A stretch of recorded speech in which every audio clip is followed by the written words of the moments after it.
trabalho certo e perto, tem serviço e profissão. Quem tem posto a mão no arado não pode mais olhar para trás, pois quem no arado põe a mão, trabalho certo e perto, tem serviço e profissão.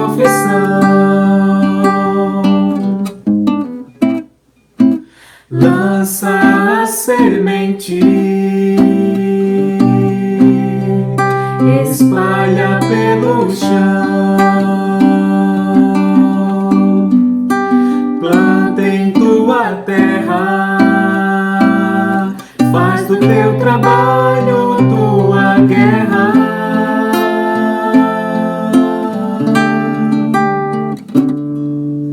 Quem em Cristo põe a vida não pode mais olhar para trás, pois quem ao Mestre deu a mão, trabalho certo e perto, tem serviço e profissão.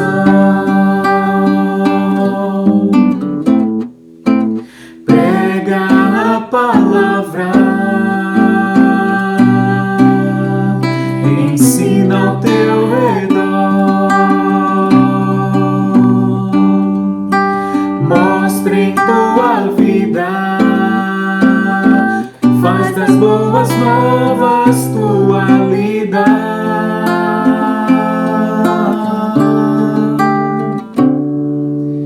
Quem tem posto a mão no arado não pode olhar pra trás. Quem em Cristo põe a vida Não pode olhar pra trás. Quem tem posto a mão no arado Não pode olhar pra trás. Quem em Cristo põe a vida.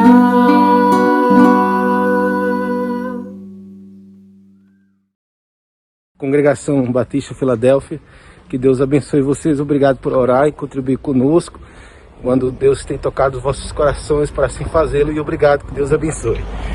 É importante, irmãos, o intercessor, porque a obra de Deus é uma obra sobrenatural. Nós temos oponentes sobrenaturais, né? O diabo a ter sua parte dos anjos. O apóstolo Paulo, em Efésios capítulo 6, ele vai lembrar que nós estamos numa batalha espiritual contra oponentes sobrenaturais superiores a nós. E ele vai dizer que as nossas armas são a palavra de Deus e também a oração. E ele vai finalizar lembrando também que a armadura que devemos utilizar é a palavra de Deus para poder resistir o dia mau, os ataques do diabo. Ele vai pedir oração por ele, para que seja dado o abrir da sua boca a palavra da verdade. Então, ele vai lembrar que nós estamos numa luta, uma batalha sobrenatural, uma batalha espiritual contra oponentes superiores, que são os anjos, né? Satanás e os anjos. Ele vai pedir oração por ele, para que seja dado o abrir da sua boca a palavra. É importante você estar orando pelo missionário, pela esposa, pelos filhos, para que Satanás não tenha oportunidade de tocá-los, de desviá-los da verdade, ofuscar o brilho do Evangelho. O diabo, ele tem a finalidade de roubar, matar e destruir, mas Jesus Cristo tem a finalidade de dar a vida eterna.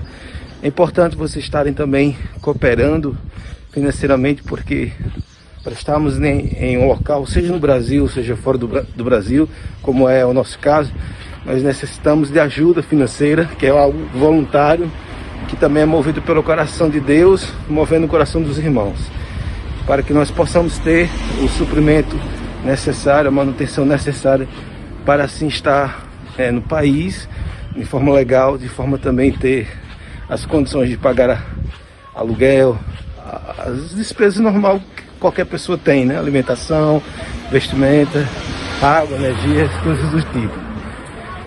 E sem esta ajuda, sem essa manutenção, seria impossível de estar no país, tá bom? Continue orando por nós, por um sustento, para que Deus esteja mantendo levantando também mais pessoas para orar, para contribuir financeiramente.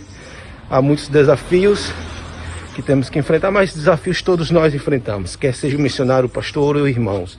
E todos nós precisamos estar confiantes que o nosso Redentor vive e que Ele é o nosso socorro, bem presente na angústia, e que também cuida daqueles que são seus. Nosso ministério aqui nesta cidade está relacionado com, sobretudo, o Semear, como o nosso projeto bem diz, Semear Portugal, que é a atitude de semear a palavra de Deus. Nós temos feito isso como? Nós temos distribuído Bíblia, Novos Testamentos, folhetos, panfletos.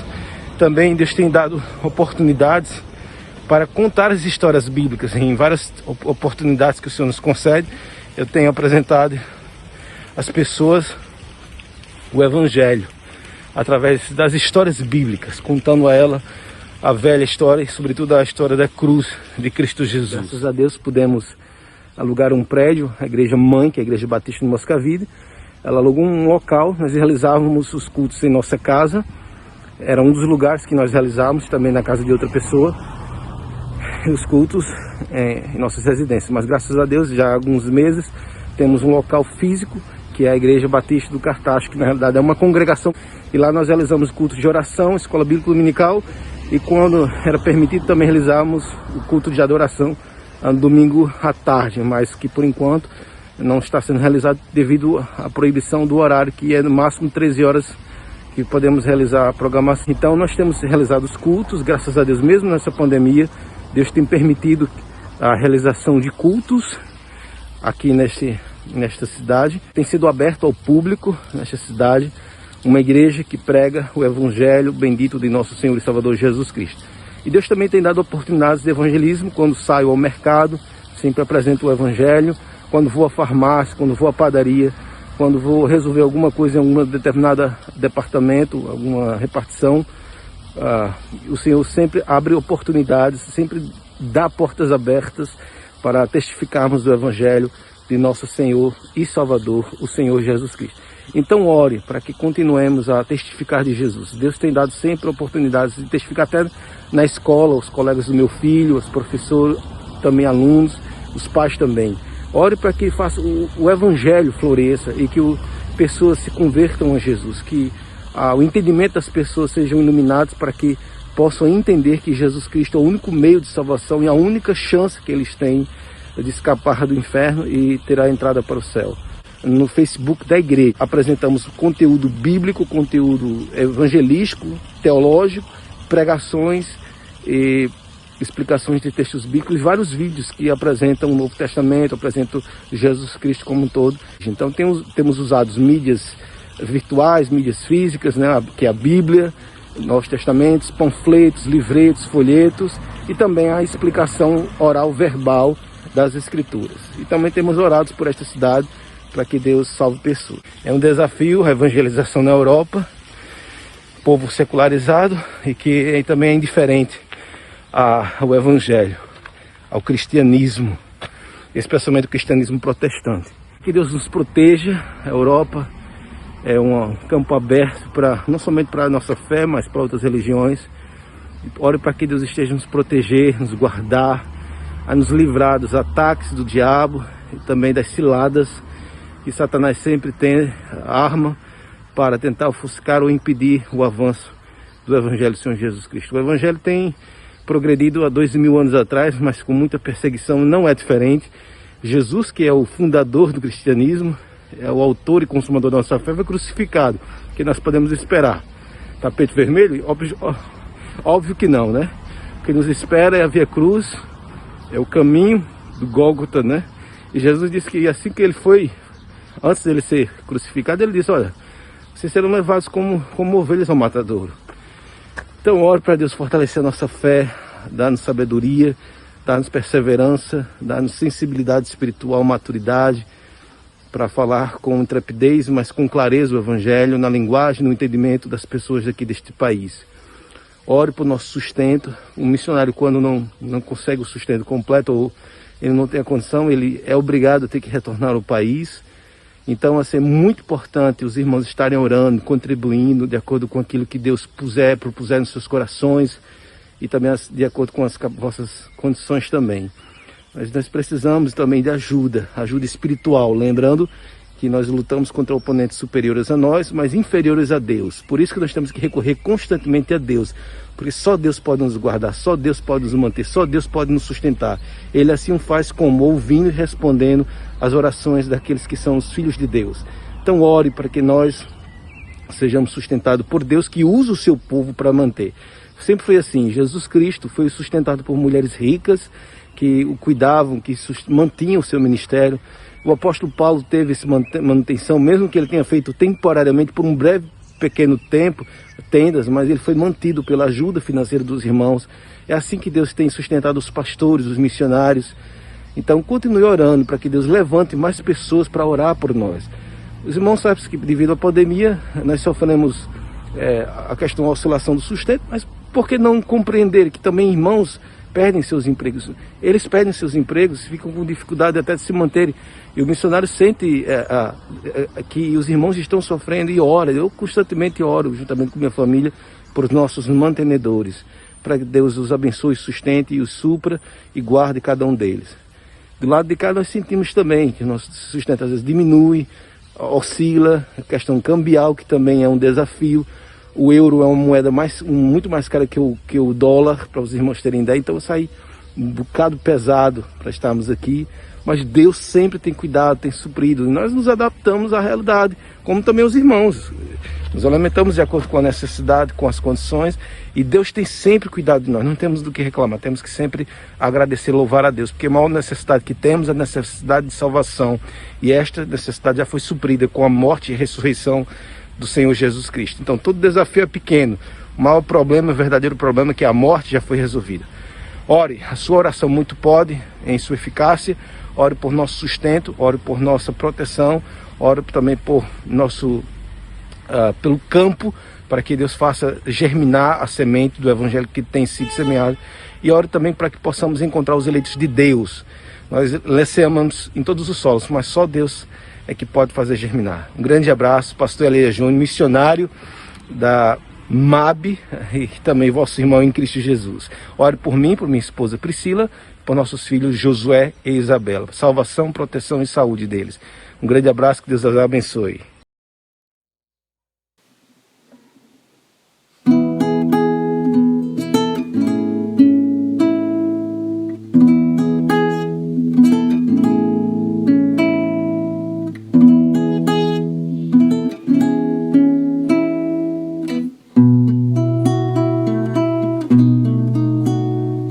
Grandioso Deus eterno, que fez o céu e o mar, em nome do teu Filho vimos te rogar. Pedido singular que vem do nosso amor, a tua obra, tua colheita, ó Senhor. Manda mais obreiros para trabalhar. A seara é grande, o fruto maduro está. Teu chamado ouvimos para o teu labor. Manda mais obreiros, ó Senhor. Quem irá aos campos? Quem irá daqui atender ao teu chamado e pronto ir a tua obra santa de ensino e pregação?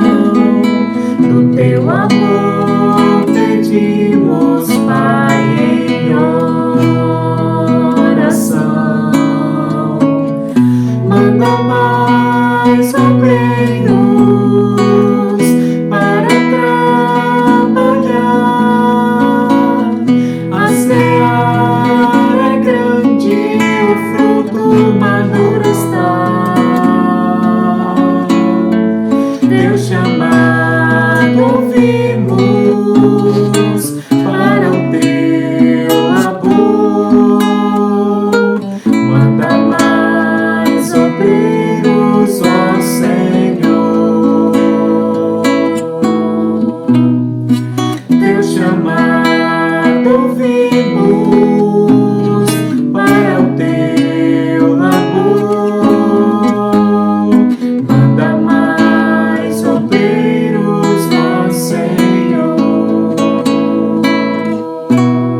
Boa noite, meus irmãos.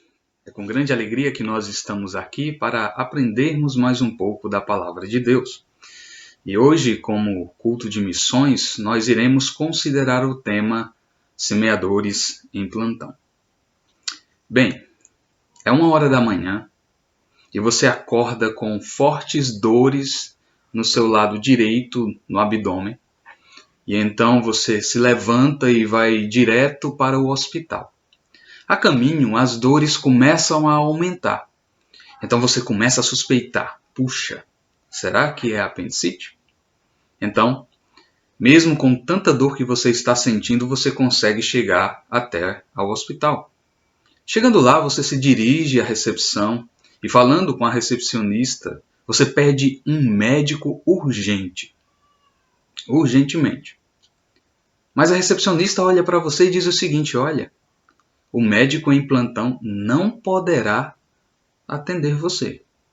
Então você pergunta, como não? Você já está bem chateado, você já está até com raiva por causa da dor que você está sentindo. Mas ela simplesmente responde, ele não pode atender você.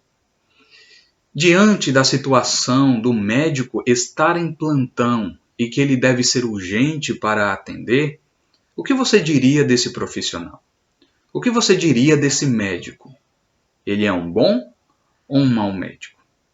Com certeza a sua resposta seria: ele é um péssimo funcionário. Ele não está cumprindo com a sua função, não está cumprindo com o seu papel. Da mesma forma, irmãos, nós recebemos uma responsabilidade. Nós fomos feitos semeadores. Nós somos semeadores de Deus, semeadores da palavra de Deus. E é necessário que percebamos que nós estamos em plantão. E aqui eu declaro para os irmãos que o semeador em plantão deve estar alerta para semear. Então, quero convidar você a abrir sua Bíblia no Evangelho de Marcos, capítulo 4, versículos de 1 a 9, e nós iremos apenas considerar nesta noite o versículo 3, em que nós iremos nos basear de modo implícito 3 princípios aqui tirado da vida deste semeador. Então, Marcos capítulo 4, versículos de 1 a 9. Marcos capítulo 4, versículos de 1 a 9. Diz assim: Voltou Jesus a ensinar à beira-mar, e reuniu-se numerosa multidão a ele, de modo que entrou num barco, onde se assentou, afastando-se da praia. E todo o povo estava à beira-mar na praia. Assim, lhes ensinava muitas coisas por parábolas no decorrer do seu doutrinamento. Ouvi! Eis que saiu o semeador a semear. E ao semear, uma parte caiu à beira do caminho, e vieram as aves e a comeram. Outra caiu em solo rochoso, onde a terra era pouca, e logo nasceu, visto não ser profunda a terra. Saindo, porém, o sol a queimou, e porque não tinha raiz, secou-se. Outra parte caiu entre os espinhos, e os espinhos cresceram e a sufocaram, e não deu fruto. Outra, enfim, caiu em boa terra e deu fruto, que vingou e cresceu, produzindo a 30, a 60 e a 100 por um. E acrescentou: quem tem ouvidos para ouvir, ouça. Nós iremos apenas considerar o versículo 3, mas o versículo 3 não pode estar desvencilhado do seu contexto, no caso de toda a parábola. E aqui nós iremos tirar 3 princípios em relação ao semeador. E aqui esses 3 princípios serão o preparo do semeador, a atitude do semeador e a esperança do semeador. Só que antes é necessário que entendamos todo o contexto geral aqui. Nós não podemos separar o capítulo 4 do capítulo 5. Aliás, eles estão intimamente ligados e são muito importantes para a compreensão até mesmo desta parábola ou das demais que são contadas aqui por Jesus.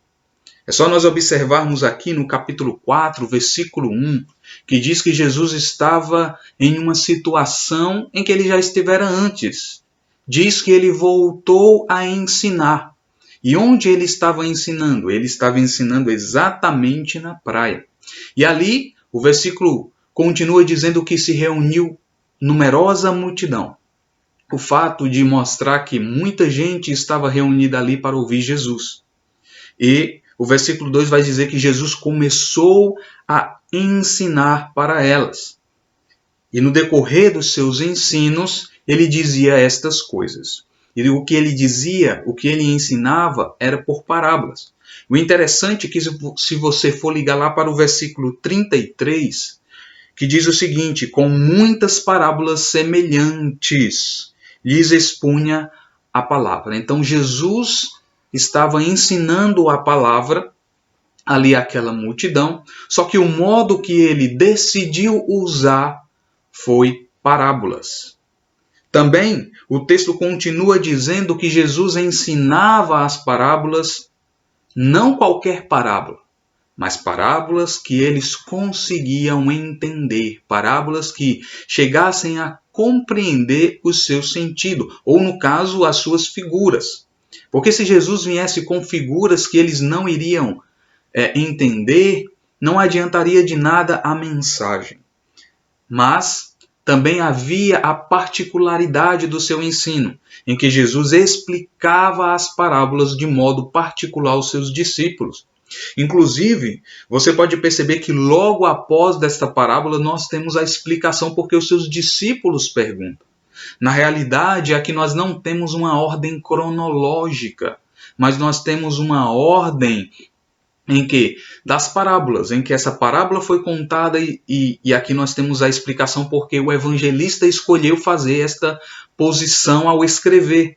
Mas na realidade isso só aconteceu quando Jesus estava a só com os seus discípulos. E aí os seus discípulos o interrogam perguntando por que tu ensinas por parábolas.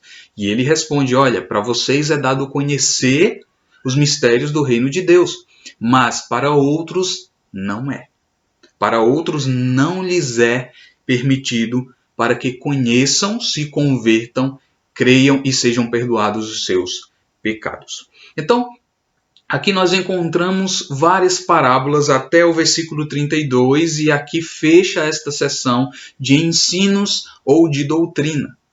Mas o interessante é que, a partir do capítulo 4, versículos 35, até o final do capítulo 5, versículo 43, Jesus irá ensinar aos seus discípulos de modo prático.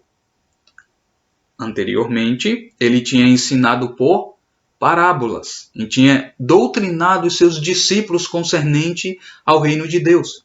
Agora é hora de praticar. E como é que Jesus ensina este modo prático aos seus discípulos? É mostrando que Jesus é único. Não existe outro como Jesus. Mas antes vamos considerar aí, no capítulo 4, versículos 35 a 41, nós temos Jesus tendo o poder sobre os fenômenos naturais. Jesus, ele para aquela tempestade. Depois, nós temos a seção em que Jesus tem poder sobre os espíritos sobrenaturais, os espíritos malignos. Jesus, ele é superior. E aqui nós conseguimos perceber a obra milagrosa que Jesus faz na vida daquele homem endemoniado.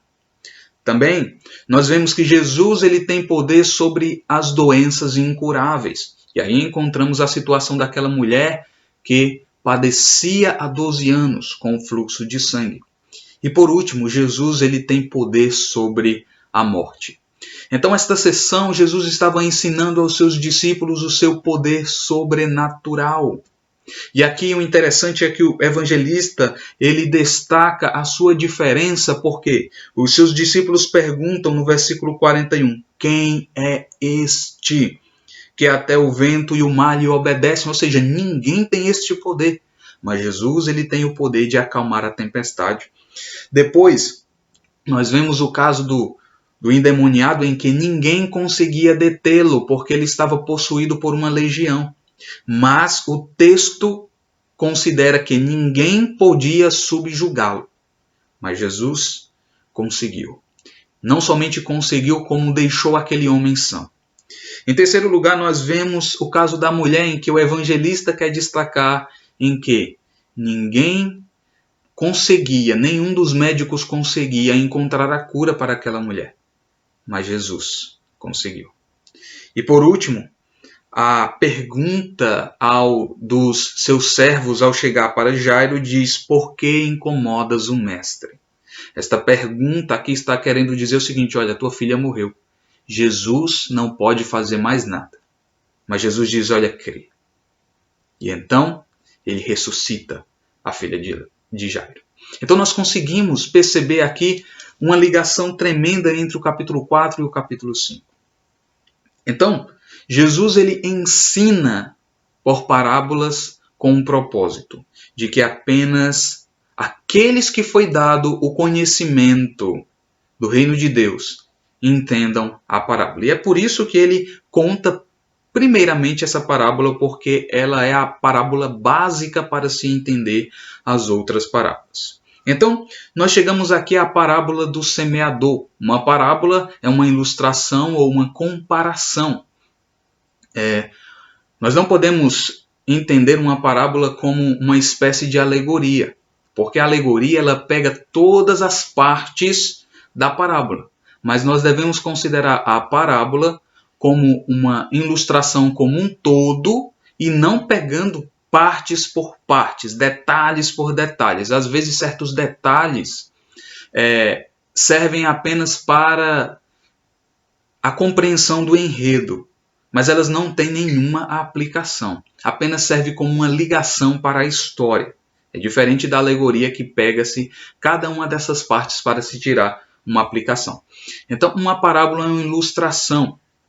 E Jesus ele conta parábolas, como nós vimos aqui, segundo o conhecimento dos seus ouvintes. Jesus não iria chegar aqui e contar uma parábola em que não fosse do conhecimento deles.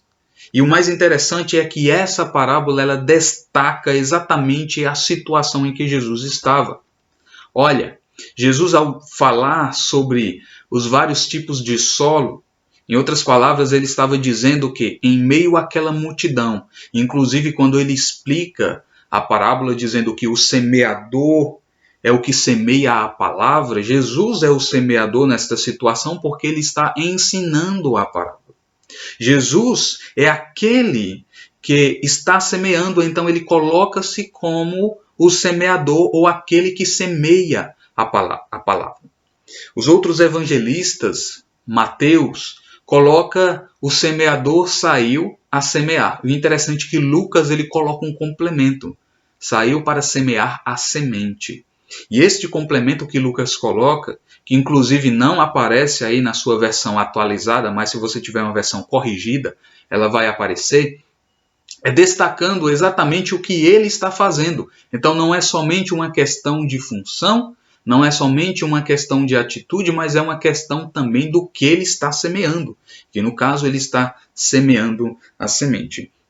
Então Jesus ele estava nesta situação, semeando a palavra de Deus, ensinando aquela multidão, só que ele estava ensinando de um modo em que apenas aqueles que foi dado o conhecimento, apenas aqueles que foi dado o arrependimento entendessem as parábolas. E aqui nós conseguimos compreender os tipos de solo em que a semente caiu. Caiu à beira do caminho, caiu entre as pedras, caiu entre os espinhos e caiu em boa terra. Isso vai se referir exatamente aos diferentes tipos de ouvintes que estavam ali. Os ouvintes que ouvem, mas logo Satanás tira do coração. Os ouvintes que ouvem recebem com alegria, mas não têm profundidade, ou seja, é uma motivação errada. Aqueles que recebem com alegria, mas as coisas desse mundo começa a ter uma concorrência com a palavra, ou seja, eu sirvo a Deus, mas eu sirvo ao mundo. Então, a quem eu vou servir? Não podemos servir aos dois senhores. E logo ele desiste, porque não tem firmeza em si. Mas também aquele que caiu em boa terra, ou seja, um coração produtivo, um coração que irá trazer frutos, e frutos dignos de arrependimento. Mas consideraremos aqui a questão da multidão. E a multidão em que Jesus estava era exatamente esta. Com certeza, muitos que estavam ali poderiam até se identificarem com a questão de serem corações em que estavam recebendo com alegria, mas que não tinha nenhuma raiz profunda nos seus corações. Irmãos, é necessário que entendamos quando pregarmos a palavra, que os corações são diferentes. Apesar que nós entendemos que é Deus quem faz toda a obra, que nós entendemos que é Deus quem endurece o coração, amolece o coração, como ele fez com Faraó. O coração em si, ele pode ser sensível ou não. Então, e nós como semeadores em plantão? Como nós podemos aplicar aos princípios em que esse semeador aplicou? Então, primeiramente, nós iremos considerar no versículo 3 o princípio que é, como semeadores, devemos ter o preparo básico para semear. É necessário que tenhamos um preparo básico para semear. Qual foi o preparo básico do semeador? Bem, o preparo básico do semeador foi ter a semente. Reunir a semente numa bolsa, e aqui é necessário que nós entendamos o processo de plantio naquela época. Então o semeador ele tinha o seu alfoge, ou no caso um bornar, como alguns conhecem aí, ou uma bolsa. E nesta bolsa ele colocava a semente e então ele saía para a roça. Quando chegava no campo, o campo geralmente tinha umas trilhas, onde pessoas que entravam no campo poderiam passar de um lado para outro sem que pisasse na plantação. O modo em que ele semeava era, ele pegava a semente, colocava dentro do seu bornar e lançava a semente. É por isso que o texto diz que a semente caiu, a semente caiu. Não é como nós conhecemos aqui o sistema, ou que alguns conhecem, os mais antigos, que cava-se a cova, joga-se a semente e depois fecha ali. Não, era diferente. Lançava-se a semente no campo de modo aleatório e depois passava-se o arado por cima e assim a semente poderia ser coberta. Só que muitas vezes a semente caía em terreno pedregoso, como diz a Escritura, às vezes caía entre os espinhos e às vezes caía exatamente nesta trilha, no caminho duro que endureceu com o passar dos anos, com a pisada das pessoas que passavam por ali. Então, meus irmãos, o preparo em que o semeador teve foi de reunir toda esta semente. O semeador ele sabia muito bem que a semente era que, plantada no solo, poderia causar efeito. Então ele sabia da necessidade da semente. Então, irmãos, o foco aqui do preparo são as sementes. É necessário que você tenha a semente para plantar. É de extrema importância. Não adianta de nada você chegar no campo para plantar milho e você levar feijão. Não, você tem que levar o milho para que nasça pé de milho. Da mesma forma, você for plantar feijão, você não vai levar arroz, porque não vai nascer feijão. Vai nascer arroz. Então você tem que selecionar a semente em que você vai plantar. Hoje em dia, nós vemos as pessoas tentando de tudo para plantar sementes no coração das pessoas. Às vezes, a semente do rancor, semente da incredulidade, ou semente do ateísmo, de não acreditar em Deus, mas nós devemos levar a semente santa, a semente do Evangelho, aquela que salva. Que Cristo morreu pelos nossos pecados, ressuscitou para a nossa justificação e foi assunto aos céus e um dia voltará. Este é o resumo do Evangelho. Então, o Evangelho é quem salva o homem, esta palavra.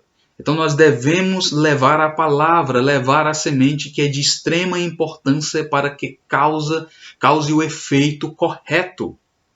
Então, nós sabemos que um solo por si só não tem a capacidade de produzir nada, a não ser que a semente seja colocada, a não ser que a semente seja depositada.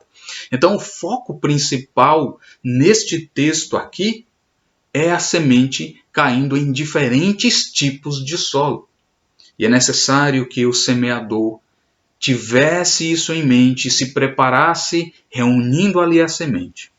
Nós, como Igreja de Cristo, e recebemos esta responsabilidade de sermos semeadores da palavra de Deus, nós devemos entender o valor desta semente e o que ela pode causar na vida das pessoas. Entendemos que a palavra de Deus, ela pode tanto amolecer o coração do homem como também endurecer. Mas é ela que deve ser semeada, é ela que deve ser plantada, é ela que deve ser lançada nos corações. Então se prepare, meu irmão, se prepare com a semente. Pedro vai nos dizer que nós devemos estar preparados para responder àqueles que pedem razão da nossa fé. Então, quero convidar você a abrir aí para 1 Pedro, capítulo 3, versículo 15, e nós iremos ler esse texto.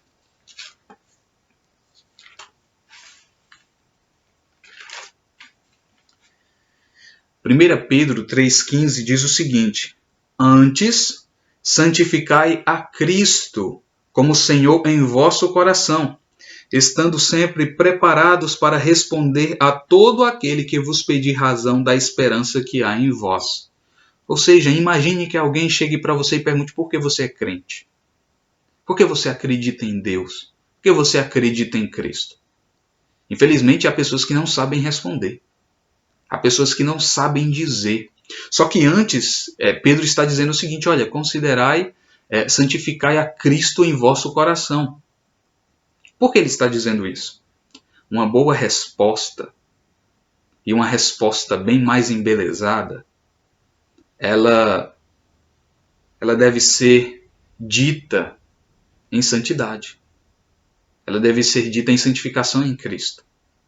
Ou seja, uma pessoa que teme a Deus, uma pessoa que teme a Cristo deve viver em santidade, deve viver como um filho de Deus, e deste modo ele pode levar a palavra de Deus em que a pessoa que está ouvindo não venha repreendê-lo, não venha a ter o que dizer em relação à sua vida. Inclusive, o contexto de Pedro até aqui é que Pedro exorta aos irmãos que aqueles irmãos tenham uma vida fora de toda repreensão, que eles sejam submissos, que eles mostrem santidade, que eles mostrem a diferença, mesmo em meio a toda perseguição. E aqui eles possam dar resposta, mas uma resposta que seja adornada, uma resposta que seja embelezada de um testemunho santo.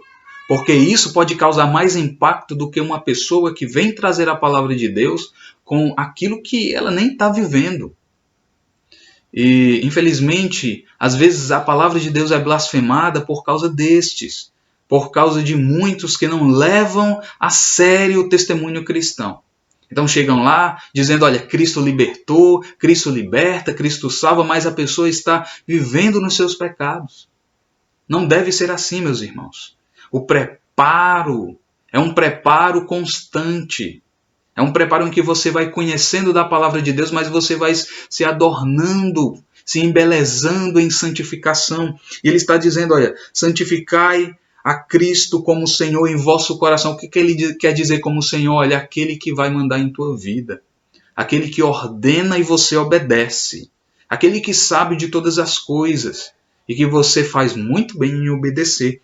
E aí ele diz, olha, estando preparados. é necessário que estejamos preparados para dar razão da esperança que há em nós. Por que você faz isso? Por que você age deste modo? Você age deste modo porque você acredita. E qual é a base que você tem naquilo que você acredita? Por que você deve pregar o Evangelho? Você deve pregar o Evangelho porque Jesus ordenou que nós venhamos a pregar o Evangelho. E aí tem as suas implicações. Eu prego o Evangelho porque eu sei da verdade, porque eu sei que quem crê é salvo, porque eu sei que Jesus morreu pelos meus pecados e morreu pelos pecados de muitos. E aí você pode anunciar a palavra de Deus, levando a palavra de Deus também para aquelas pessoas que ainda não conhecem esta mensagem ou que ainda não entenderam esta mensagem. Também Judas, ele considera isto dizendo que é necessário estar preparados para uma batalha. Ou seja, nós estamos em uma guerra, irmãos. Uma guerra em que as pessoas hoje em dia não querem saber de Deus, não querem saber do Evangelho. Uma guerra tão tremenda, em que as pessoas não estão considerando as suas vidas após aqui, porque são incrédulas. Olha o que ele diz aqui no versículo 3, na epístola de Judas. Amados, quando eu empregava toda a diligência em escrever-vos acerca da nossa comum salvação, foi que me senti obrigado a corresponder-me convosco, exortando-vos a batalhardes diligentemente pela fé, que uma vez por todas foi entregue aos santos. Judas aqui ele tinha outro propósito, era escrever sobre a salvação comum, ou seja, uma salvação que eles tinham em comunidade. Mas ele disse, olha, diante do contexto em que nós estamos vivendo, dessa batalha espiritual, então eu decidi escrever a vocês a respeito disso, em que vocês estejais firmes para batalhar pela fé, uma vez entregue aos santos. E esta fé aqui é aquilo que nós acreditamos. É a nossa crença, é a nossa base de fé, é a nossa base de doutrinas.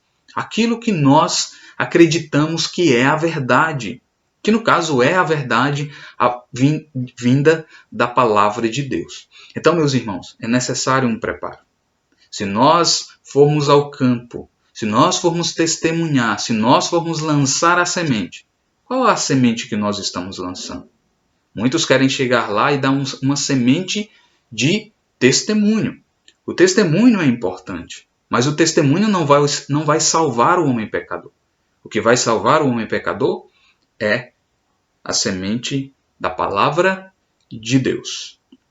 Em segundo lugar, irmãos, ou o segundo princípio, como semeadores, devemos ter a atitude de semear. Então, em primeiro, nós vimos que, como semeadores, devemos ter o preparo básico para semear. Também, em segundo lugar, nós devemos ter a atitude de semear. Então, qual foi a atitude do semeador? Bem, a atitude do semeador foi ir semear. Ou, no caso, ele foi semear no campo. Ele sabia exatamente onde deveria ir. Era semear no campo. Ele entendia que o campo era o seu local de trabalho. Ele entendia que o campo era o lugar onde ele poderia pegar toda esta semente que ele reuniu, que ele preparou, e ir até o campo, ir até este local para lançar a semente. Então, saiu o semeador a semear. E quando ele saiu, e quando ele foi semear, ele tinha este propósito. Ele tinha esse propósito de lançar a semente. E nós sabemos o que é exatamente este campo, porque Jesus nos disse que o campo, aqui referido nesta parábola, são os ouvintes, são as pessoas. Então, meus irmãos, o campo de fato é grande porque existem muitas pessoas nesse mundo, inclusive pessoas de vários tipos de personalidades. E dependendo de quem seja a pessoa, você deve mudar a sua abordagem. Quer um exemplo? Você não vai abordar uma criança da mesma forma que você aborda um adulto. Você não vai abordar uma pessoa culta ou inculta da mesma forma que você aborda uma pessoa culta. Apesar que a mensagem do Evangelho é uma mensagem simples de se transmitir. É uma mensagem clara. O problema, às vezes queremos complicar, queremos falar bonito demais, e às vezes, querendo falar bonito demais, não acabamos falando nada. E devemos tomar cuidado. Quando nós tomarmos a atitude de lançar a semente, tomarmos a atitude de ir pregar o Evangelho, nós devemos simplesmente ir com o conhecimento em que nós adquirimos. Lembra do primeiro ponto? Um conhecimento básico. E aí nós vamos até o campo lançar essa semente. Então, meus irmãos, muitas vezes nos falta a atitude. A atitude parece que corre de nós. Não sei se muitas vezes é o medo, ou é o medo de ser rejeitado, o medo simplesmente de nós ofendermos aquela pessoa. Não sei o que é que acontece muitas vezes conosco. Mas nós devemos ter a atitude. Mas é necessário que entendamos que a atitude, ela deve ser envolvida e mergulhada com sabedoria. Não é simplesmente chegar lá de todo jeito. Não é simplesmente chegar lá e às vezes causar uma irritação e até mesmo um afastamento dos ouvintes, porque não, eu tenho que falar, eu tenho que dizer, e muitas vezes nós somos arrogantes quando vamos falar. Isso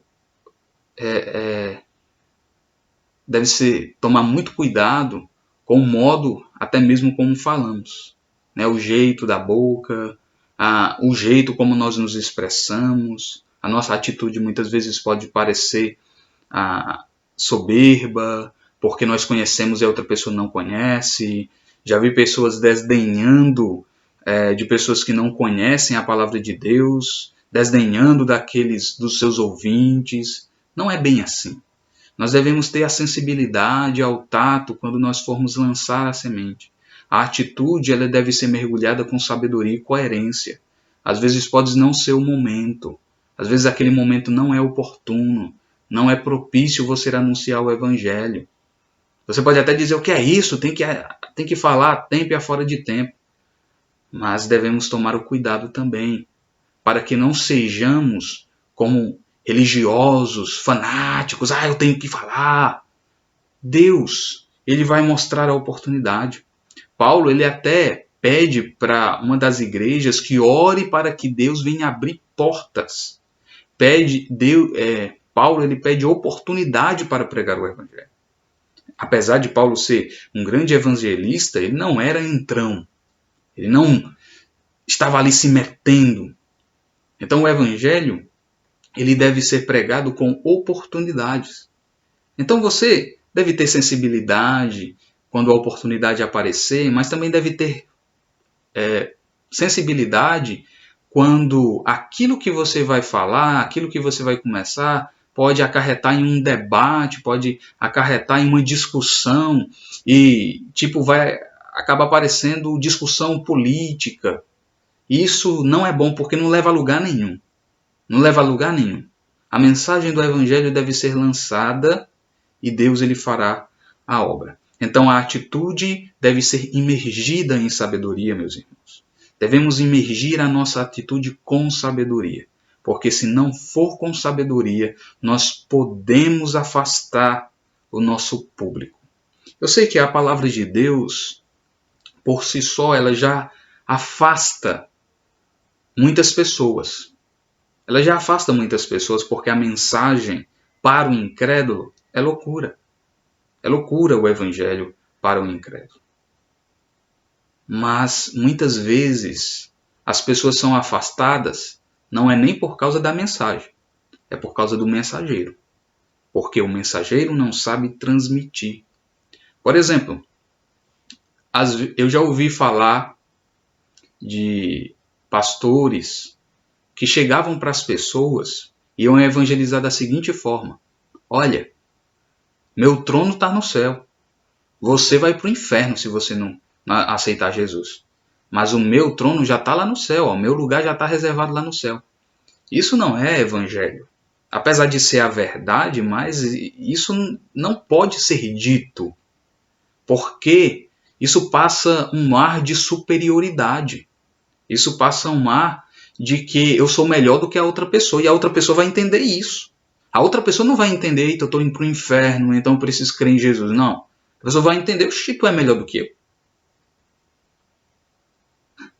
Então, meus irmãos, às vezes, palavras certas, momentos certos. Há pessoas que às vezes querem, nunca evangelizam, nunca entregam um folheto, mas querem subir lá no horto para entregar folhetos, sair evangelizando.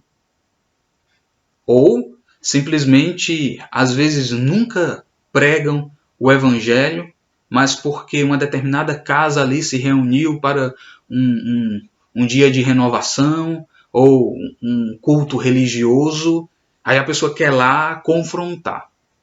Então, olha, está vendo que as oportunidades não são propícias. E por mais que você leve a mensagem do evangelho, mas as oportunidades não são propícias. Às vezes, situação de faculdade, entra-se lá num debate em que não é o momento de você entrar. Porque se você entrar, você vai causar confusão e muitas vezes, dependendo do seu temperamento, você pode entrar numa discussão e as pessoas vão dizer, olha lá o crente discutindo. Porque as pessoas do mundo olham para a gente e acham que a gente tem um padrão, inclusive eles esperam mesmo esse padrão da gente, mas eles acham que na cabeça deles, né, nós somos totalmente diferentes nesse sentido de que nós não nos irritamos, ou que é para nós aceitarmos tudo, ou que nós somos boca abertas, não sabemos de nada. Então, meus irmãos, existe o momento oportuno. Então, aproveite as oportunidades, aproveite o momento em que você tiver para pregar o evangelho. Conheci uma pessoa, na realidade não conheci, mas ouvi desta pessoa, em que ele era muito bom na questão evangelística porque ele sabia aproveitar as oportunidades e até sabia como criar oportunidades. Ele chegava para a pessoa, vamos supor, se ele estivesse lendo um jornal, ele chegava para a pessoa e começava a perguntar sobre a questão do dia, e então, diante daquela conversa, ele entrava no evangelho, se a pessoa nem mesmo perceber, e ali ele falava de Cristo. Nem todos nós temos essa capacidade, mas Deus, ele mostrará a oportunidade em que você pode pregar o evangelho. E por último, meus irmãos, como semeadores, devemos ter esperança na semeadura. Qual era a esperança do semeador? Ver os resultados em que a semente causaria no campo. E aqui o semeador saiu a semear. E ele só saiu também porque ele sabia dos resultados em que a semente causaria no campo. Então, primeiro, nós vimos que, como semeadores, devemos ter um preparo básico. Também, como semeadores, devemos ter a atitude de semear e também devemos ter esperança na semeadura. Agora, deixe-me frisar aqui a questão da esperança. Existem aqueles que esperam de modo correto, mas também existem aqueles que esperam de modo errado. E como esperar de modo errado? Esperar de modo errado é esperar que todo mundo venha se converter quando eu pregar o evangelho. Isto é um modo errado de esperar.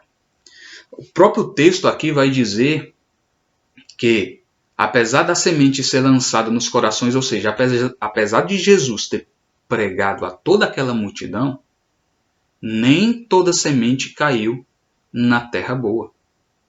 A semente caiu em vários tipos de solo, mas também caiu na terra boa. O resultado, os discípulos, até entre os discípulos, houve semente que não caiu em terra boa. Judas, o traidor. A semente Judas ouviu, mas ele não entendeu. Então, observando isto, este é um modo errado de se esperar. E qual é o modo certo de se esperar?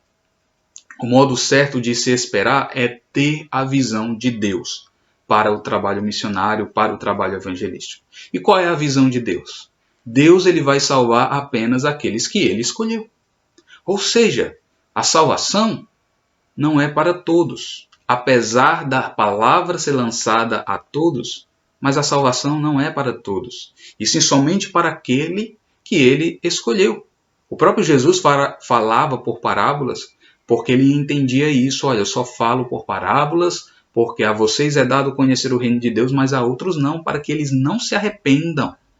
Então a mensagem ela pode endurecer o coração daqueles que a ouvem.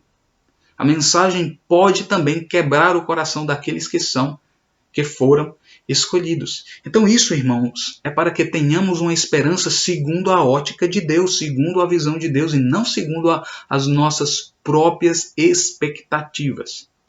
As nossas expectativas podem nos frustrar. Às vezes nós pregamos com a esperança de que a pessoa vai se converter e ela não se converte. Eu passei 2 anos pregando para fulano e eu acredito que ele vai se converter. Continue nesse fervor, porque ele pode se converter. Ele pode ser um escolhido, mas tenha a visão de Deus de que ele não possa ser um escolhido também. E olha, o nosso objetivo como semeadores é semear, não é converter ninguém, até porque nós não convertemos ninguém. É a mensagem, o Espírito Santo quem convencem as pessoas. Quem convencem as pessoas do pecado, da justiça e do juízo. Nós nunca iremos convencer ninguém. Nunca. Mas a palavra em que foi nos dada esta responsabilidade de pregar é que irá convencer a pessoa dos seus pecados, irá convencer essas pessoas de que Cristo é Salvador, de que somente Ele pode salvar. E não somente isso, que Cristo é o único que pode transformar a vida daqueles que creem também. O Espírito Santo que habita em nós. Toda a semente lançada aqui teve o seu propósito. E qual foi o propósito? O propósito era dar frutos. Mas também o propósito da palavra em que Cristo estava anunciando ali era que os corações rejeitassem a mensagem. Para que no dia em que eles se encontrassem com Deus, apesar de já serem indesculpáveis, indesculpável o homem, eles continuariam indesculpáveis porque ouviram e não entenderam. Então, meus irmãos, nós devemos ter essa visão de Deus. E esta visão é uma visão em que não é os números ou não são os resultados que eu espero que é base de sucesso ou não. Nós podemos ver o exemplo de Isaías. Deus já tinha dito para Isaías, você vai pregar um povo que não vai ouvir, não vai dar ouvido, nem vai se converter, mas você vai pregar. E no 53 ele disse, Senhor, quem creu na nossa pregação? Jeremias amava Jerusalém, amava os habitantes de Jerusalém. Ele lamenta pelo povo não ter se arrependido, mas Jeremias também teve um ministério de sucesso, porque o seu objetivo era proclamar o que Deus ordenou. Mas também nós podemos ter o sucesso segundo a visão de Deus, um sucesso de Jonas, em que muitos se converterão. A questão é, nós não podemos ter o sentimento de Jonas. O sentimento de rebeldia. O sentimento de não querer que as pessoas se convertam. Devemos ter um desejo como de Isaías, um desejo de Jeremias e entender o propósito de Deus para as pessoas. E entender também que a palavra de Deus dará frutos aos seus eleitos. E esses frutos serão verdadeiros, serão justos, porque são frutos dignos de arrependimento. Então, meus irmãos, quero concluir dizendo aos irmãos que nós somos semeadores em plantão. E como semeadores, devemos ter um preparo básico. Como semeadores, devemos ter a atitude, aproveitando as oportunidades, e como semeadores também devemos ter a esperança na ótica de Deus, na visão de Deus, concernente ao trabalho missionário. Então, semeie sem preocupações. Neste momento, nós iremos louvar ao Senhor para concluir esta mensagem. O título da música em que nós iremos cantar é uma música do grupo Logos chamada Semente e Fruto.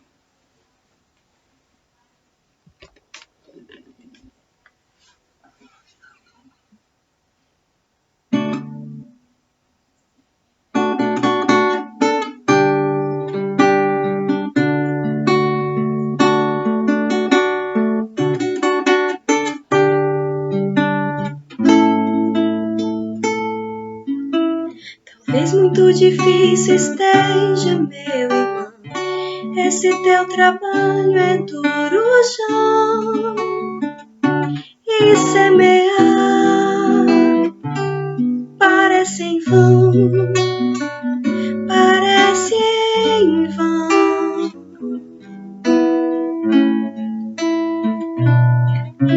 Mas quem observa o vento não plantará, quem olha pras nuvens nunca colherá. E semear parece em vão, e vem do coração a voz, deixa pra lá.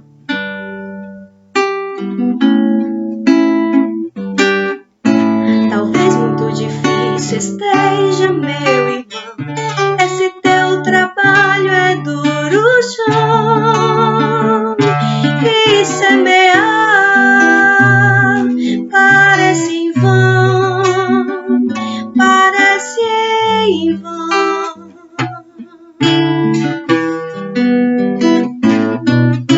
Mas quem observa o vento não plantará, quem olha pras nuvens nunca colherá. E semear parece em vão, e vem do coração a voz, deixa pra lá.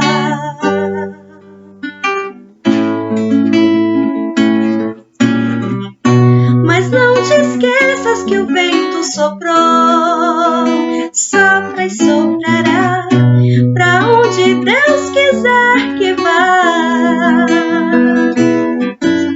Ele não é o que opera o germinar, que faz crescer a planta e o fruto dá. Mas não te esqueças que o vento soprou, sopra e soprará pra onde Deus quiser que vá. Ele não é o que opera o germinar, que faz crescer a planta e o fruto dá.